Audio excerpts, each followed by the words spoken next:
Olá pessoal, eu sou o Leonardo Tinoco e sejam bem-vindos ao canal do Tinoco, que é o canal de reviews de livros e assuntos relacionados a qualquer tipo de literatura, seja ela de forma escrita ou virtual, e trago novamente aqui pela 12ª vez esse livrinho aqui, ó, A Grande Guerra dos Continentes. Eu não posso falar essa palavrinha aqui que o YouTube não gosta, tá? Então eu faço assim, A Grande Guerra dos Continentes, do Alexander Dugin, o filósofo e escritor russo, que as pessoas entendem como sendo uma espécie de guru para o presidente russo Vladimir Putin. E hoje nós vamos falar do Nikita Khrushchev, que foi o terceiro presidente da União Soviética, e vamos ver pela ótica do Guin como é que o Nikita Khrushchev ele se encaixa nesse enredo aqui que fala desse livro, que é a respeito do grande embate entre essas duas grandes potências ideológicas, bélicas, culturais, que são, na opinião dele, o atlantismo, que é representado pelos Estados Unidos e pela Inglaterra, e do outro lado, o eurasianismo, que é representado pelo bloco comunista, que hoje eu entendo como sendo Rússia e China. Então vamos à leitura. Eu vou ler e comentar alguns pontos aqui que eu achar mais interessantes. Nikita Khrushchev foi o primeiro protegido do lobby atlantista a tornar-se dirigente individual da União Soviética. A despeito dos seus desacordos com Beria, Khrushchev apoiou-se na KGB e, a um dado momento, fez a escolha final oposta à escolha de Lenin e Stalin. A atividade de Khrushchev visou destruir as estruturas internas dos eurásicos da União Soviética e também a minar o projeto continental global de um bloco planetário supraestatal. É disso que trata esse livro, de um projeto continental global de um bloco planetário supraestatal. De um lado, os globalistas, né, que são os atlantistas, do outro lado, os comunistas, que são os eurasianistas, né? Então, segundo o Dugin, o Khrushchev ele está mais para o lado inimigo, né? Apesar de ter sido presidente da União Soviética, do que para o lado dos eurasianistas que tendem a pertencer desse bloco de interesse intracontinental, que é expansionista. Eles querem sempre ter um avanço na questão de abranger mais territórios para se ter mais poder. Porque a Eurásia, no caso, é a junção da Europa com a Ásia. Por isso que é Eurásia. Então, na intenção do Dugin, o ideal seria que o Khrushchev, ao invés de, na opinião dele, fosse para o lado do lobby atlantista, ficasse para o lado do lobby eurasianista, de conquista de território, para assim pegar esse poder todo e confrontar os atlantistas. O advento de Khrushchev foi a chegada ao poder da KGB. Khrushchev, a partir do momento em que consolidou a sua posição, começou a vibrar golpe após golpe contra todos os escalões do lobby continental patriótico. Toda a sua atenção foi desde logo concentrada nos países anglo-saxônicos, em particular nos Estados Unidos.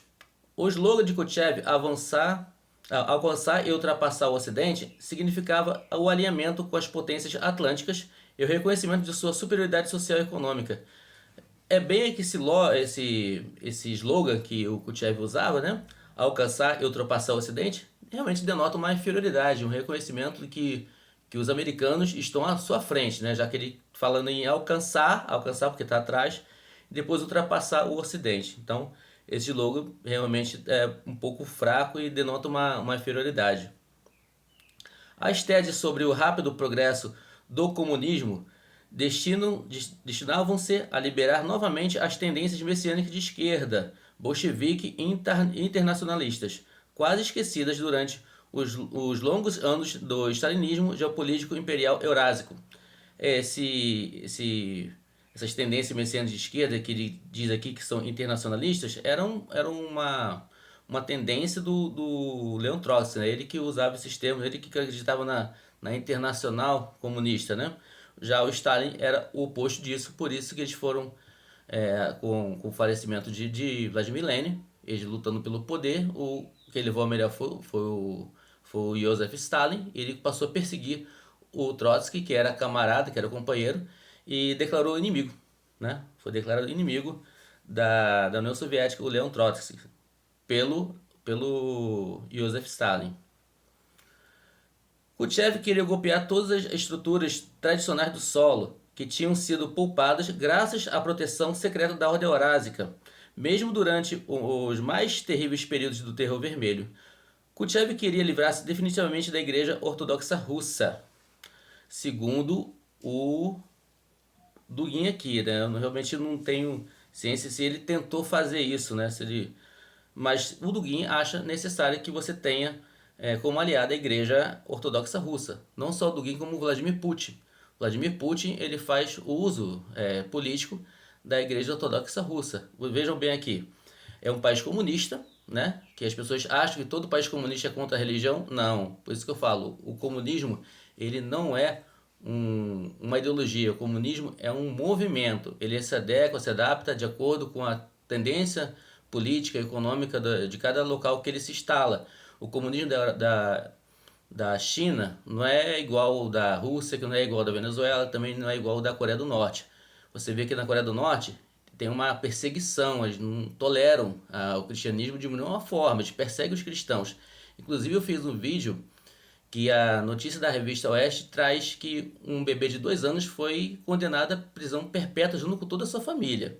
E na Coreia do Norte é assim. Já na Rússia não. Na Rússia, o Vladimir Putin, ele defende, ele controla a igreja ortodoxa, né? E faz uso dela como uma ferramenta política. Khrushchev não se preocupava de todo com o continente eurásico.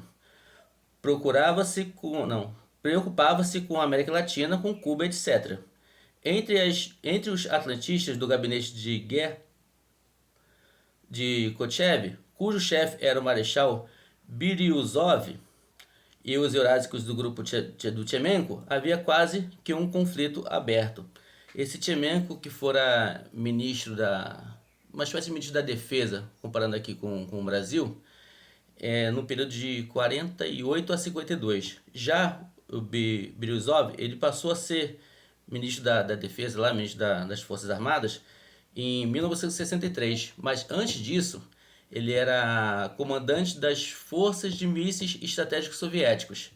E ele protagonizou o que a gente ficou conhecendo como sendo a crise dos mísseis de 62. O que foi isso? O Biryuzov, ele convenceu o Nikita Khrushchev a pegar armas nucleares, mísseis nucleares, e instalar essas armas em território cubano. Né? Conversou primeiro com Fidel Castro, ele aceitou, depois falou com Nikita Khrushchev, ele autorizou a levar essas mísseis de longo alcance, né? Mísseis com ogivas nucleares, para ficarem situados numa base em Cuba, que é mais perto dos Estados Unidos. Porque nesse período estava bem mesmo instalada a tal da Guerra Fria, né? A Guerra Fria era uma tensão onde em qualquer momento ia explodir a Terceira Guerra Mundial entre as duas maiores nações na época, que eram os Estados Unidos e a União Soviética. Ambos não sabiam do verdadeiro poder bélico nuclear do seu rival. Os Estados Unidos não sabia como é que estava o projeto nuclear russo, o soviético, né? E vice-versa. Então toda essa tensão ficava no ar.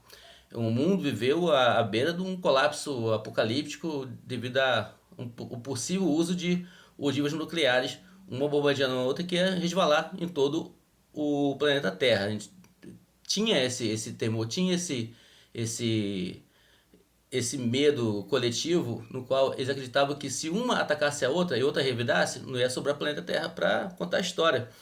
E esse general aqui, o Biryuzov, ele não só convenceu o Nikita Khrushchev a acatar a ideia dele de instalar uma base nuclear em Cuba, como ele achava que ia esconder isso dos americanos. Como ele escondeu isso dos americanos? Com palmeiras. Eu estou falando sério.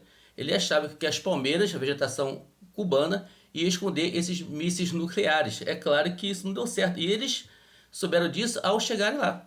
Ao chegarem lá e viu que as palmeiras não iam proteger a vegetação local, não ia proteger os mísseis de uma possível observação aérea, né? Eles tentaram mover essa base para um outro território, um outro terreno lá na Ilha Caribenha, que pudesse esconder. Aí eles pegaram umas camuflagens soviéticas, né, do país deles lá, para poder tentar tampar aquilo ali. E como a vegetação russa é diferente da cubana, não deu certo, piorou ainda a situação. E eles tiveram vários problemas com a comunicação, porque os russos não sabiam falar espanhol, os guias cubanos que falavam espanhol não sabiam falar russo. Eles improvisaram lá, botaram um curso intensivo para que os russos, os soviéticos começassem a aprender a falar espanhol também, para se comunicar. Tinha um calor, que lá estava em pleno verão, chuvas, ventos, eles não estavam adaptados, insetos atrapalhando, muita coisa atrapalhando. Isso foi em julho de 1962, está fazendo 60 anos agora. Em outubro, 3 meses depois, né, do mesmo ano, um avião de reconhecimento americano chamado U-2, né, que a gente chama de U-2, ele passando sobrevoando Cuba, ele viu esses armamentos, tirou várias fotos e conseguiu captar que os cubanos estavam com mísseis com ogivas nucleares de fabricação russa. E que lógico que o presidente John Kennedy foi chamar o Nikita Khrushchev para conversa. Eles conversaram e o Kennedy exigiu que o Nikita Khrushchev tirasse todo aquele armamento nuclear de lá que estava estrategicamente apontando para os Estados Unidos. Já é muito perto Cuba de Estados Unidos. Cuba na América Central e os Estados Unidos na América do Norte, bem pertinho dali. Então, apontando para eles, qualquer momento poderia usar. E o Che Guevara queria usar na época, né? Ele estava muito afim de usar aquilo ali contra os americanos. Só que felizmente eles entraram num acordo e o Khrushchev cedeu e pegou todo aquele equipamento de volta, levou para a União Soviética. Em contrapartida, ele exigiu que os americanos retirassem os mísseis nucleares deles da Turquia, que também está bem perto da União Soviética, e graças a Deus isso aconteceu e o mundo não explodiu numa catástrofe de mísseis nucleares, né? Ainda bem que isso aconteceu, mas quase que aconteceu, foi bem tenso devido a uma ideia desse Biruzov de esconder mísseis debaixo de palmeiras, por incrível que pareça. Khrushchev insistiu no conceito da Blitzkrieg International Nuclear, ou seja, um ataque relâmpago nuclear, que do ponto de vista continental, mais não era do que sabotagem estratégica, enfraquecendo o poderio militar real das forças continentais, arruinando a economia e criando uma ameaça apocalíptica mundial. Isso realmente aconteceu. Após a destituição de Khrushchev no Estrela Vermelha, escrevia-se muito justamente, aspas, esta estratégia que finalmente recusamos não podia ter nascido senão de um cérebro doente, fecha aspas. Eu não sei quem escreveu isso aqui. O Dugin atribui à Estrela Vermelha, essa instituição que era o símbolo do comunismo, né? Ou seja, a Estrela Vermelha é um símbolo comunista, né? No mundo todo. Aqui no Brasil tem um partido comunista, né, que tem a Estrela Vermelha como seu símbolo, que todo mundo nós sabemos qual é o nome desse partido. Várias instituições comunistas espalhadas pelo mundo todo têm como símbolo a Estrela Vermelha. A Estrela Vermelha tem cinco pontos, né? Acredita-se que esses cinco pontos significam os dedos da mão do trabalhador russo, né, trabalhador soviético. Tem gente que acredita que sejam simbolizadas pelos 5 classes que lutaram na Revolução Russa, né? Uma o operário, a outra o trabalhador rural camponês, o estudante, o intelectual e o soldado, né? São as 5 classes que lutaram pela Revolução Russa, Revolução Bolchevique. Tchemenko tinha já advertido no mesmo Estrela Vermelha o seguinte: não é de forma nenhuma possível basear a segurança da União Soviética somente nos mísseis balísticos intercontinentais. Com Khrushchev começou a separação definitiva das funções intraestatais. Os homens do partido e os representantes da Lubyanka solidarizaram-se desde logo com os khrushchevistas no que dizia respeito à estratégia do blitzkrieg nuclear. O exército soviético tornou-se no primeiro refém dos terroristas nucleares, do Partido Comunista da União Soviética, ou mais precisamente da ala atlântica do PCOS, quer dizer, o Partido Comunista Soviético. Enquanto que os lobistas eurásicos da GRU insistiam no desenvolvimento dos armamentos convencionais, tentando desforrar-se por intermédio dos estudos espaciais militares. Em 1958, Khrushchev demitiu das suas funções o Marechal Zhukov, que era poderoso e extremamente popular. Em 1959, desencadeou outra ofensiva, colocou da chefia da GRU uma das mais odiosas figuras da história soviética, o carniceiro sangrento, o tchequista Ivan Serov, conhecido pela alcunha de O Degolador. Aqui o Dugin faz essa rivalidade entre a GRU e a KGB, né? Como sendo a GRU fazendo parte do lobby eurasianista e a KGB fazendo parte do lobby atlantista. As duas funcionam no mesmo lugar, né? Na Lubyanka, que é um prédio, é o nome de um prédio, também é da cidade que tem esse prédio. E as duas são, mesmo sendo russas, são rivais, segundo o Dugin. Aqui ele fala de novo desse Tchemenko, que também foi ministro da Defesa, né, ministro das Forças Armadas, que tinha advertido na Estrela Vermelha que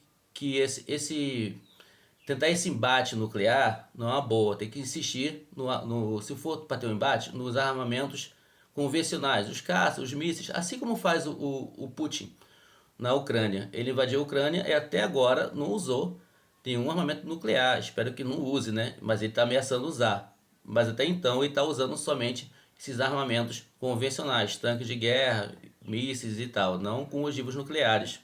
E ele cita aqui esse Marechal Zhukov, né, que foi tirado da GRU nesse momento. Esse Zhukov é o militar mais bem condecorado e premiado da história da União Soviética e da Rússia como sendo país.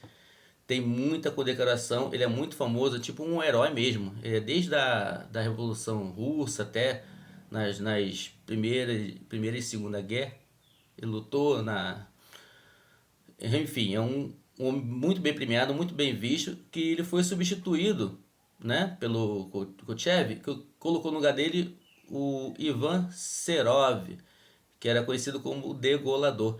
Ivan Serov, que foi também chefe da KGB, passou a ser chefe da GRU e tinha sido chefe também do NKVD. NKVD é tipo uma Gestapo soviética, né? Aquela polícia que pega as pessoas e prende sem julgamento, sem direito à defesa, e jogava nos gulags, né? Que também era responsável da NKVD. O Ivan Serov também controlava os gulags. Os gulags, para quem não sabe, é como se similar, eram similares aos campos de concentração na Alemanha e na Polônia. Não tem diferença nenhuma. As pessoas eram jogadas lá, sofriam violência de tudo quanto é tipo, era entregue à sua própria sorte, não tinha agasalho, e ficava doente e ficava por lá mesmo, trabalhava forçadamente, várias horas de trabalho forçado. E é interessante que o Dugin fala mal desse Zanserov como se ele fizesse isso por conta própria. Ele estava obedecendo ordem do Stalin. Assim como o Beria também, que era foi o chefe dele na NKVD, né? E também fazia a mesma coisa que ele fazia. E eles foram responsáveis também, tanto o Ivan Serov quanto o Beria, pelo aquele famoso expurgo soviético que o Khrushchev denunciou. Fez essa denúncia depois do falecimento, lógico, do Stalin. Ele botou à tona, botou todos os documentos que provavam que aconteceu um verdadeiro expurgo soviético, liderados pelo Stalin, o Stalin que mandou fazer esse expurgo, né? Mas quem praticava mesmo era o Ivan Serov, comandava o Ivan Serov e o Almirante Beria. Acho que foi de 36 a 39, se eu não me engano, o número foi um pouco mais de 1 milhão de pessoas que foram ceifadas, tiveram suas vidas ceifadas, né? E eram pessoas do alto escalão, da Estrela Vermelha, do Partido Comunista, da própria KGB, da GRU, do Exército Vermelho. Os próprios deles eram expurgados. Eles definiam como sendo traidor, sem prova nenhuma, e a pessoa eram jogadas nos gulags, ou simplesmente eram fuzilados, né? E foi um número muito grande. E eles não estavam lá fazendo por conta própria, estavam obedecendo ordem do Stalin, e isso foi denunciado pelo Nikita Khrushchev. É assim que acontece. Hoje em dia isso ainda não parou de acontecer não. Na Rússia, você mais vê inimigo do Putin descendo de escadas, caindo de janela, aí eles colocam sendo uma coisa acidental, como uma pessoa tenha sido jogada, pessoas que veio a falecer devido a infarto, sem ter nenhum histórico cardíaco na família. E esse expurgo acontece ainda, não com essa toda toda a propriedade como aconteceu de mais de 1 milhão terem falecido nesse período aqui, mas ainda acontece. Os modos operantes são os mesmos, mas só com um pouco menos intensificado, né? Então vou terminar aqui esse vídeo com 2 textos da Bíblia que diz muito a respeito do que eu falei aqui em relação a esses tais expurgos, né? No livro de Isaías e de Salmos. Primeiro vamos aqui ao livro de Salmos, nessa ordem, né? Que está primeiro. Salmo 41, versículo 9.